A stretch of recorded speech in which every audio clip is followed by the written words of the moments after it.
여기 보시면 자, 예산이라고 하는 것은 자, 일단 예산은 뭐예요? 내가 돈을 쓰겠다라고 하는 거죠. 지출에 대한 계획을 세우는 게 예산입니다. 그래서 그냥 지출에 대한 계획을 막연히 세우는 게 아니라 기본적으로 이제 본인의 소득을 바탕으로 하는 거죠. 그렇죠? 예상이 되고 있는 소득을 바탕으로 해서 그다음에 이제 또 하나가 이제 그 목표를 달성하기 위한 그렇죠? 목표 달성을 위한 이 지출을 계획을 하고 그다음에 이제 어떤 뭐 문제가 있거나 뭐 그랬을 경우에 이제 조정까지 해야 되는 거죠. 그래서 이 지출에 대한 계획을 세우는 게 예산이다. 이건 이제 기본적으로 정리를 해두시고요. 예산이라고 하는 것은 이제 돈과 관련된 최소한의 훈련이다라고 하는 거죠. 예, 그래서 돈을 다루는 방법을 체계적으로 학습하는 거다 이렇게 생각하시면 되겠는데 일단 가장 중요한 거는 지출을 계획하고 조정하는 거. 이게 이제 예산의 정의다 이렇게 좀 보시면 되겠습니다. 자, 그러면 예산이 왜 필요하냐? 이거 이제 예산이 왜 필요하냐? 이걸 우리 생각을 해보면 사실 부자인 사람도요. 지출을 어떻게 할지 계획을 세우고 쓰는 거예요. 그냥 막 쓰는 게 아니거든요. 그래서 일단 부자가 아니더라도 보통 이제 그 자원이 제한이 돼 있잖아요. 내가 가지고 있는 재산이 됐건 아니면 소득이 됐건 제한적입니다. 그래서 내가 버는 만큼 또 가지고 있는 것만큼 써야지 그냥 막 쓰다가는 이제 그 서울역으로 가는 거죠. 서울역에 박스 깔고 자야 돼. 그죠? 그래서 자원이 제한이 돼 있기 때문에 내가 기본적으로 갖고 있는 어떤 목표 달성을 위해서는 목표 달성을 하려면 본인이 갖고 있던 어떤 자산이라든가 그다음에 이제 본인의 소득, 그죠? 자산과 소득을 바탕으로 해서 그걸 바탕으로 현재의 지출, 그다음에 이제 미래 지출 이런 것들은 이제 통제를 해야 될 필요가 있는 것이죠. 그래서 자원이 제한되어 있기 때문에 그렇다. 그래서 예산이 필요하다라고 하는 거고. 두 번째는요. 일단 우리 가계부 쓰는 분들 많단 말이에요. 근데 이제 가계부가 말이죠. 가계부는 내가 지출을 일단 한 다음에 나중에 쓰는 게 가계부죠. 그렇죠? 사후적으로 쓰는 거야. 자, 가계부는 뭐다? 사후적으로 쓰는 거다. 그렇죠? 이미 지출을 한 다음에 나중에 쓰는 게 가계부예요. 예, 그러면 어떤 분들은 우리 보통 이제 그 연말 연초에 되면 우리 뭐 주변에서 이제 가계부 선물로 들어오기도 하고 이제 본인이 좀 사서 가계부를 정리를 하기도 합니다. 그래서 뭐 영수증 같은 거 쭉 모아다가 가계부에다 이제 기록을 하는데 가계부가 사후적으로 기록하는 거다 보니까 일단 그냥 막연하게 쓰고 통계만 내다 보면 아무 의미가 없을 수 있어요. 그렇죠? 의미가 없을 수 있다. 무슨 얘기? 그냥 기록만 하는 거죠. 그렇죠? 기록만 하는 것은 의미가 없고 우리가 사전에 계획을 세워놓고 그죠? 사전 계획 뭐야? 사전적인 지출 계획. 이게 바로 예산이라는 거죠. 그렇죠? 사전적인 지출 계획을 세워놓고 그 다음에 가계부를 쓰면 예산에 맞춰서 내가 잘 생활을 하고 있는지를 보는 거거든요. 예산 없이 그냥 가계부만 쓰면 의미가 없을 수 있다는 거죠. 예산을 세워놓고 사전 지출 계획인 예산을 세워놓고 그 다음에 사후적으로 가계부를 기록을 하면 비교가 되는 거죠. 그렇죠? 내가 예산을 세워놓은 대로 잘 생활을 하고 있는지. 그렇죠? 그래서 이 가계부하고 예산이 같이 결합이 될 때 상당히 강력한 무기가 될 수 있습니다. 그래서 막연히 가계부만 써서는 안 된다. 그래서 가계부는 뭐야? 사후적으로 기록하는 거고 사전적인 지출 계획은 예산이다. 그럼 이 두 가지를 통해서 뭘 하는 거야? 비효율적인 소비 행태를 개선한다는 거죠. 그렇죠? 그냥 마구 쓰는 게 아니란 말이죠. 예산을 세우고 거기에 맞춰서 지출을 하는 거예요. 그러다 보면 우리가 번 것을 다 쓰는 게 아니죠.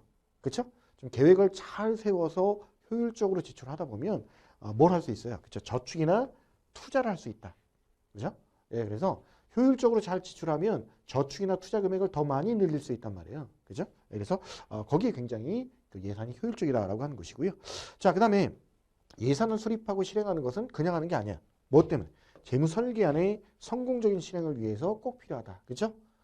재무 설계를 우리가 해서 재무 설계 왜 하죠? 목표를 달성하기 위해서. 그렇죠? 삶의 어떤 목표를 달성하기 위해서 내가 재무 설계를 하는데 그러기 위해서는 내가 소득, 자산 이걸 바탕으로 해서 내가 지출의 계획을 잘 하고 저축 및 투자에 대한 계획도 잘 짜야 우리가 목표를 달성하는 데 도움이 되겠죠. 그렇죠? 그러기 위해서 꼭 필요하다. 이렇게 좀 보시면 되겠습니다. 자, 그러면 예산을 세우면 어떤 장점이 있을까? 자, 우리가 예산은 그냥 짜는 게 아니죠. 그렇죠? 내가 가지고 있는 자산, 그 다음에 현재 소득, 또 미래의 소득 이런 것들을 바탕으로 짜니까 미래의 소득? 그럼 미래에 내 자산 얼마나 늘을까? 미래는 얼마나 벌까? 이런 것들을 생각하면서 이 미래의 삶을 구체적으로 보게 된다라고 하는 거고요.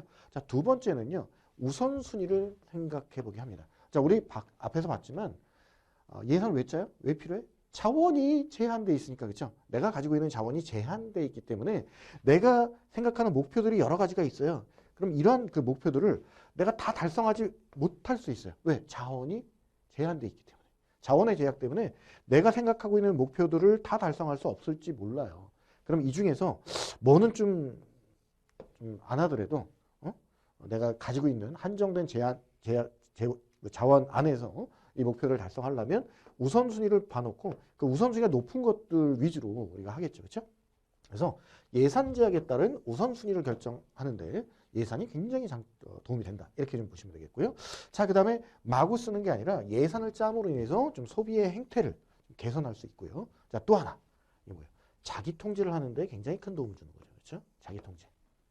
그냥 막 우리 있잖아요. 우리 홈쇼핑 딱 틀었는데 뭐 매진 임박 뭐 이런 식으로 나오면 막 사고 싶죠. 충동 구매 의욕이 막 있단 말이에요. 마트를 가든지 백화점을 가든지 딱 가면 막 주변을 보면서 막 사고 싶어.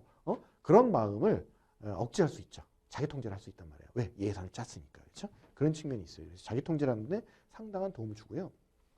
자, 그다음에 예산은 나 혼자 짜서 나 혼자 지키는 게 아니에요.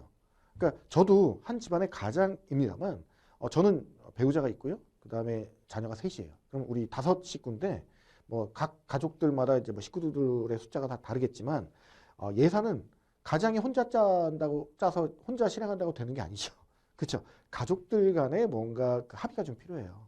우리가 뭐 소득 이만큼이고 재산 이만큼이니까 어느 정도 지출을 좀 통제를 하고 좀 줄여야 된다. 이렇게 서로 합의를 보고 가족 간에 대화를 통해서 아빠 안 돼. 나 이게 더 필요하고 이게 더 필요하고 그러면 그런 것들을 가지고 서로 조정을 하죠. 그래서 가족 구성원 간에 상당히 진지한 대화를 촉진할 수 있다. 그렇죠? 서로를 더 알아갈 수 있는 그런 과정들이 될 수 있다라고 하는 거고요. 또 성공적인 제 목표 달성을 도와주는 역할을 한다. 이렇게 좀 보시면 되겠습니다.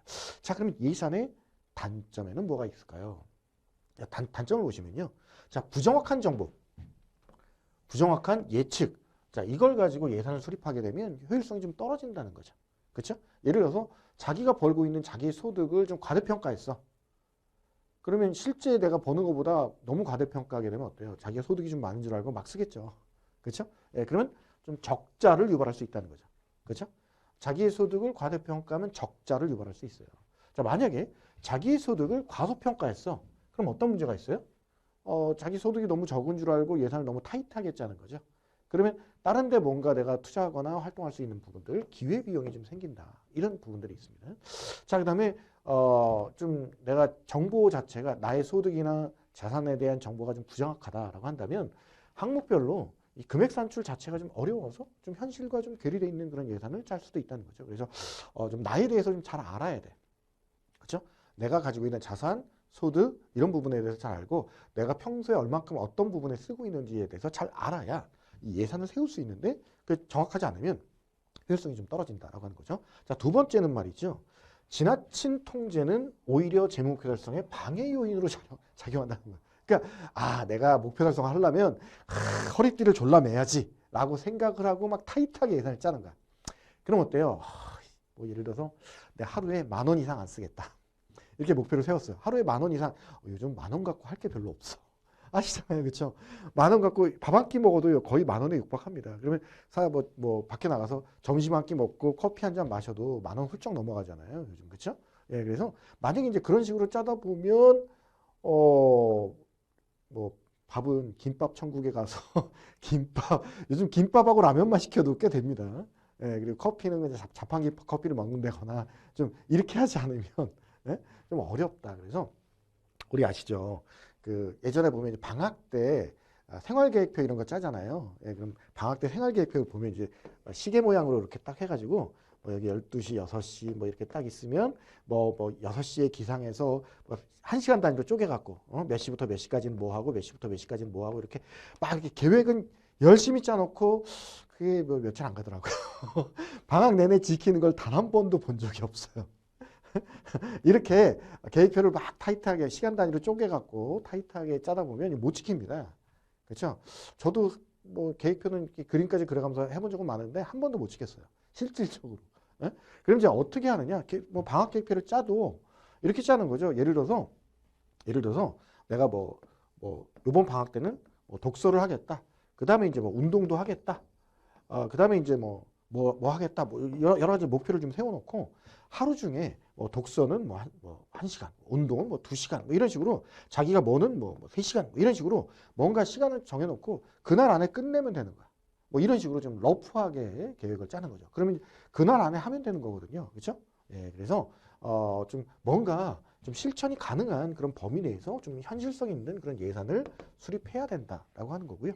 자, 그다음에 사실 뭐 내가 독서는 뭐 얼마큼 하고 운동은 얼마큼 하고 이렇게 계획을 짰으나 그날 다른 스케줄이 생겼어.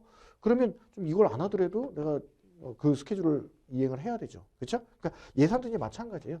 전체적인 지출 범위 요 안에서 생활을 해야 된다라고 한다면 항목 간의 예산은 좀 전용할 수 있는 거죠. 그렇죠? 원래는 A라는 예산에 쓸 돈이었는데 지금 B가 더 급해. 그럼 여기다 쓸 수 있는 거죠. 그렇죠? 이렇게 전용할 수 있는 그런 유연성 있는 그런 예산을 좀 수립을 해야 되겠다. 자, 그다음에 예산은요. 이게 심리적인 저항감을 야기할 수 있어요. 그렇죠? 아무래도 예산 짜놓으면 짜증나. 진짜 내가 하루에 이만큼밖에 내가 못 쓰다니. 스스로 자존감도 떨어지고 말이죠.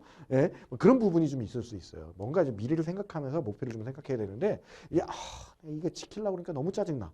이렇게 생각하면 스트레스만 받습니다.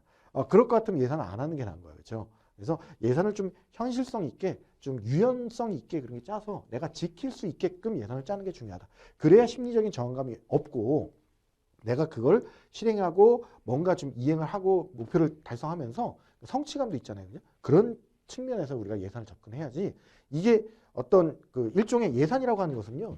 예산은 일종의 이건 지침이에요. 지침. 사람들이 살다 보면 이 지침이라고 하는 것은 못 지킬 수도 있는 거죠. 반드시 이거 안 지키면 큰일 나는 건 아니거든요. 그렇죠? 그러니까 예산은 지침이니까 이게 이제 너무 거기에 스트레스를 받으면 안 되겠다. 그죠? 이렇게 보시면 되겠습니다.